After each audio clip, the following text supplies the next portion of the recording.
7 বছর আগে 2018 সালে এক বয়স্ক মহিলাকে ধর্ষণ করে খুন করার ঘটনায় অভিযুক্ত দুই ব্যক্তিকে দোষী সাব্যস্ত করে যাবজ্জীবন কারাদণ্ডের নির্দেশ দিল রানাঘাট আদালত। সূত্রের খবর, 2018 সালে রানাঘাট থানার কুপার্স ক্যাম্প এলাকায় এক 60 বছরের বয়স্ক মহিলার রক্তাক্ত দেহ তারই বাড়ি থেকে উদ্ধার করে রানাঘাট পুলিশ। ঘটনায় মৃত মহিলার মেয়ে রানাঘাট থানায় এলাকায় বাসিন্দা দুই ব্যক্তির বিরুদ্ধে মাকে ধর্ষণ করে খুনের অভিযোগ দায়ের করলে ঘটনার তদন্ত শুরু করে পুলিশ। আর এরপরে ঘটনার পর এলাকা ছেড়ে মহারাষ্ট্রে পালিয়ে যাওয়া দুই অভিযুক্তকে মহারাষ্ট্র থেকে গ্রেপ্তার করে পুলিশ। সেই ঘটনায় দীর্ঘ প্রায় 7 বছর মামলা চলার পর শুক্রবার দুই অভিযুক্তকে দোষী সাব্যস্ত করে রানাঘাট আদালতে তোলা হয়। আর শনিবার তাদের যাবজ্জীবন কারাদণ্ডের নির্দেশ শোনান রানাঘাটের অতিরিক্ত জেলা দায়রা বিচারক সৌমেন গুপ্তা। প্রায় দীর্ঘ 7 বছর পর মায়ের খুনিরা সাজা পাওয়ায় আদালতের এই রায়কে স্বাগত জানিয়েছেন মৃতার পরিবার। আজ এই প্রসঙ্গে আনুমানিক বেলা 1:30 নাগাদ এই মামলায় সরকার পক্ষের আইনজীবী ও মৃতার পরিবার আমাদের জানান, আমি খুশি হয়েছি। আমরা আইনের হাতে তুলে দিয়েছি। আইন যা শাস্তি দিয়েছে আমরা তাতেই মাথা পেতে নিলাম। আমরা সাধারণ মানুষ, আমরা 18তে এই কাজটা হয়েছে, আর এই 2025 বলছি তো যাবজ্জীবন। অভিযোগটা ছিল একজন ভদ্রমহিলা, নিয়ার অ্যাবাউট 60 এজের। উনি যখন রাত্রিবেলা ভোরবেলায় বাথরুম যাওয়ার জন্য বাইরে বেরিয়েছিল, দুইজন 21% যারা আজকে কনভিক্টেড হলো, তারা ওখানে চুরি করা বা অন্য কোনো উদ্দেশ্যে ঘাপটি মেরে বসেছিল। ভদ্রমহিলা বাথরুম করে যখন ঘরে ঢুকে, তখনই তার আগে ওরা ঘরে ঢুকে যায়। ঢুকে ওই ভদ্রমহিলাকে জোর করে ধর্ষণ করে মার্ডার করে।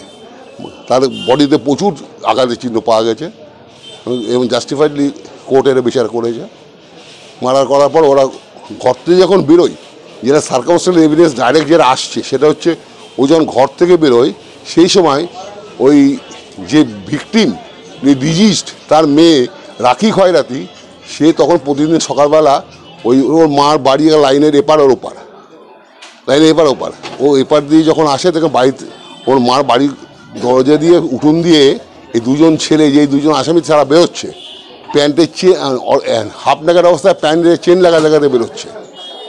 ওরা দুজন দেখে এবং তার সঙ্গে আরও দুজন ভদ্রমহিলা তারাও দেখে। তারা আজকে কোর্টে এসছে, তারা দেখার পরে ওরা পালিয়ে যায়। পালিয়ে একদম ডাইরেক্ট বোম্বে চলে যায়।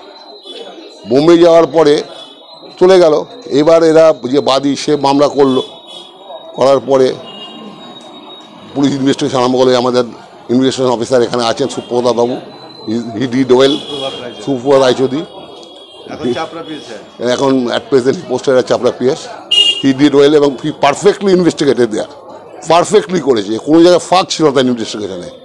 এবং অনেক কষ্ট করে ইনভেস্টিগেশন করার পরে একজনকে ওখান থেকে আসামিরা ফোন করে বলে যে আমরা শীঘ্রই নেপালে চলে যাব।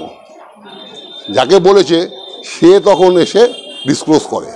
তো এখান থেকে একজন এএসআই, এই অশোক ঘোষ বলে এএসআই, উনি বোম্বেতে গিয়ে দুজন আসামিকে অ্যারেস্ট করে ট্রানজিট রিমান্ডে ওই কোর্টে পাঠায়।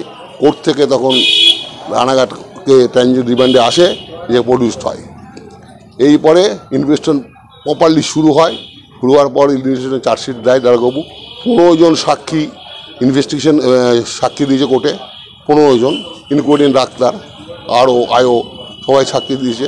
15 জন সাক্ষীর ভিত্তিতে আজকে কোর্ট তাকে কনভিক্টেড করেছে। 302-এর জন্য লাইফার এবং 376-এর ডি, গ্যাং রেপ, তার জন্য লাইফার, মানে যাবজ্জীবন কারাদণ্ড দুজনেরই। এবং তার সঙ্গে আরও বলেছে 25,000 টাকা ওদেরকে অ্যাওয়ার্ড দিতে হবে ভিকটিমের বাড়ির লোককে, 25,000 টাকা। যদি না দেয় আরও তার সঙ্গে 6 মাসের জন্য পানিশমেন্ট হবে, রিগোরাস ইমপ্রিজনমেন্ট খাটতে হবে। ব্যুরো রিপোর্ট, আরং নিউজ, নদিয়া।